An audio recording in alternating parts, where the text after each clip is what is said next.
জেতা match Bangladesh draw করে, draw হওয়া ম্যাচ বাংলাদেশ হেরে বসে।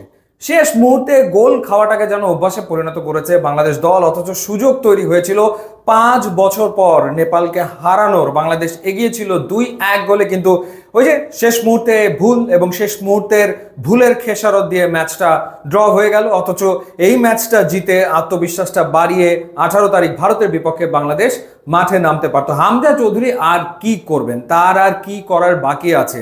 তিনি বাইসাইকেল কিকে গোল করলেন, তিনি পানেনকা পেনাল্টিতে গোল করলেন, যেগুলো আসলে কখনো আমরা দেখিনি বাংলাদেশের ফুটবলে। বাইসাইকেল কিকে তিনি যে গোলটা করেছেন এবং যেই গোলে বাংলাদেশ আসলে ম্যাচে সমতা ফিরিয়েছিল, সেটা আমার তো দেখা বাংলাদেশের অন্যতম সেরা গোল। এরপরে একটা পেনাল্টি পেল বাংলাদেশ, সেখানে তিনি পানেনকা পেনাল্টি নিলেন, অদ্ভুত গোল, সেটিও বাংলাদেশ উদযাপন করলো, 2-1 গোলে এগিয়ে গেল এবং মনে হচ্ছিল যে বাংলাদেশ ম্যাচটা জিতে বেরিয়ে আসতে পারবে, কিন্তু না, ভুল শেষমেশ হলোই। এবার যদি ফার্স্ট হাফের কথা বলি, ফার্স্ট হাফে বাংলাদেশ বেশ প্রেসিং ফুটবল খেলার চেষ্টা করেছে। একেবারে বলা যায় যে বল পজিশনে বাংলাদেশ অনেক এগিয়ে ছিল। নেপাল আসলে বাংলাদেশের বক্সে ঢুকতেই পারছিল না।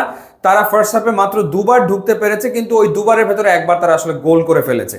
একবার তারা একটা পেনাল্টির অ্যাপিল করেছিল এবং দ্বিতীয়টাতে তারা গোল করেছে। এবং প্রথম যে গোলটা বাংলাদেশ খেলো, সেখানে যথারীতি কিন্তু ভুল ছিল ডিফেন্সের, এবং সেখানে সাদউদ্দিনের নাম আসবেই। সাদউদ্দিন ঠিকভাবে মার্ক করতে পারেনি এবং পরবর্তী সময়ে বলটা ক্লিয়ার করার কথা সোহেল রানার, তিনিও সেটা পারেননি, যার কারণে রোহিত চাঁদ তিনি শট নিয়েছেন এবং মিতুল মার্মা সেটি আসলে ঠেকাতে পারেননি।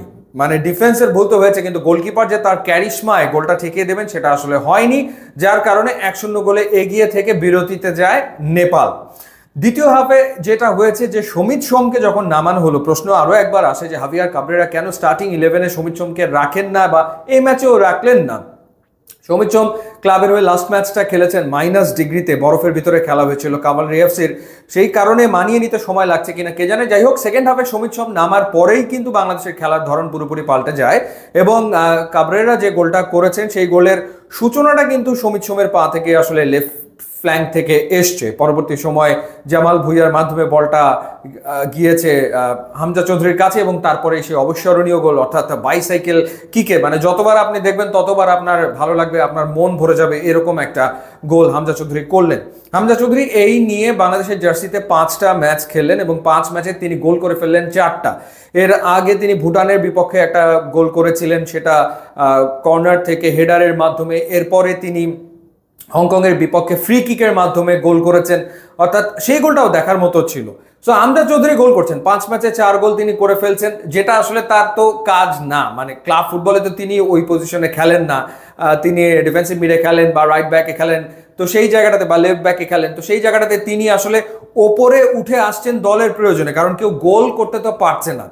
আজকে রাকিব নিষ্প্রভ ছিলেন, ফাহিম বারবার উপরে উঠেছেন, একটা হেডার নিয়েছেন গোলকিপার বরাবর, শট নিয়েছেন, সেই শট নেপালিরা ব্লক করে দিয়েছে, তিনি চেষ্টা করেছেন কিন্তু গোল আসলে তিনি পাননি, যার কারণে হামজাকে উপরে উঠে আসতে হয়েছে। ফার্স্ট হাফে জামাল ভুঁইয়া একটু উপরে খেলছিলেন, পরে যখন তিনি নিচে নেমে এলেন তখন হামজা উপরে উঠে আসার ফলেই কিন্তু বাংলাদেশ বেশ অ্যাটাকিং ফুটবল ওই ফেজটাতে খেলেছে।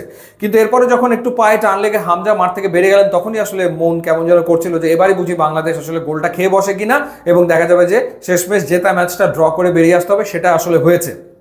হাভিয়ার কাবরেরা বেশ কয়েকজনকে খেলিয়েছেন, সেকেন্ড হাফে চেঞ্জ করেছেন, সেখানে হৃদয়কে নামিয়েছেন, এরপর শাকিল তপুকে খেলিয়েছেন, যেহেতু ইনজুরিতে পড়ে গিয়েছিলেন জায়ান, সেটা একটা চিন্তার কারণ যে ভারত ম্যাচের আগে জায়ান যদি সুস্থ না হয়ে ওঠে তাহলে আসলে বিপদ হতে পারে। এরপর হৃদয়কে তিনি খেলিয়েছেন এবং কিউবা মিচেলকে শেষ মুহূর্তে তিনি নামিয়েছেন। কিন্তু শুরু থেকে আসলে সমিত সোম তাকে কিন্তু বাংলাদেশ দল মিস করেছে, কারণ বাংলাদেশ বল পজিশনে ফার্স্ট হাফে এগিয়ে থাকলেও ওই ক্রিয়েটিভিটি জায়গাটাতে কিন্তু ঘাটতি ছিল, যেই কারণে গোল করার অপরচুনিটি ফার্স্ট হাফে বাংলাদেশ তৈরি করতে পারেনি। তো যাই হোক, নেপালের সাথে বাংলাদেশ সবশেষ যে 6টা ম্যাচ খেললো, সেই 6টা ম্যাচের যে 7টা ম্যাচ খেললো, সেই 7 ম্যাচের ভেতরে 5টা ড্র, 2টা বাংলাদেশ হেরেছে, অর্থাৎ নেপালের বিপক্ষে বাংলাদেশ কিন্তু জয় বের করে আনতে পারছেন এবং 5 বছর কিন্তু হয়ে গেছে, যেটা ডেফিনেটলি চিন্তার কারণ। তারপরে দেখা যাক ভারতের বিপক্ষে বাংলাদেশ কেমন করে। ইউটিউব ইনস্টাগ্রাম লিঙ্ক দিয়ে আসে, আপনার যোগ দিলে খুবই খুশি হবেন। Thanks for watching.